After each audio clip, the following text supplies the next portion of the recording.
सोबत जितेंद्र आव्हाड आहेत. काय सांगणार आखाती देशातील युद्धामुळे आपल्या देशातील सर्वसामान्य माणसाचं मात्र जगणं दुभर झाले. तुम्ही या गोष्टीला कसं पाहता?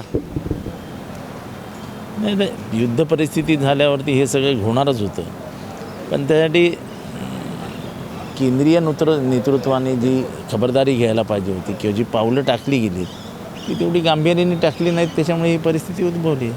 आज म्हणजे सध्या 10वी-12वीच्या परीक्षा चालू आहेत. बरेचसे विद्यार्थी बाहेर शिकायला असतात. मुंबईतही बरेच विद्यार्थी शिकायला आहेत. त्याच्यामुळं ज्या छोटे मोठे हॉटेल्स आहेत, रेस्टॉरंट आहेत, ते सुद्धा आता बंद पडलेले आहेत, ज्याच्यामुळं या लेकरांच्या शिक्षणावर सुद्धा गंडांतर आले. नाही, हे परिस्थिती खराब होणार तर सगळ्या बाजूनी होईल ना, ते काही एकाच बाजूनी होणार नाही.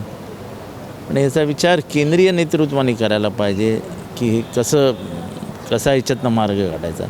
मार्ग काही दिसत नाही.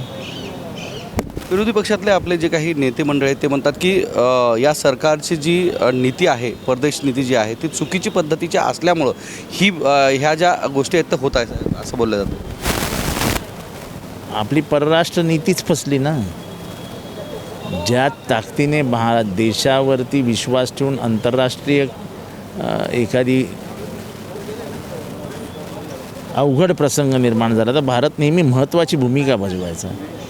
आता भारताला तसं काही म्हणजे नगण्य स्थान आहे आंतरराष्ट्रीय राजकारणामध्ये. अधिवेशनाचा तिसरा आठवडा आहे आणि या तिसऱ्या आठवड्यामध्ये वाटते का सर्वसामान्यांच्या प्रश्नावर या ठिकाणी चर्चा झाली आहे?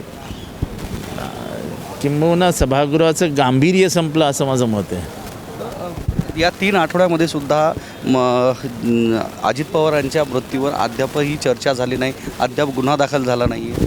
आता टाकलं आहे, आम्ही चर्चा टाकली आहे, बघूया चर्चेंती काय होतं आहे. वाटते का विश्वास आहे सरकार यावर चर्चा घडवून आणेल? मला काय याच्यावरती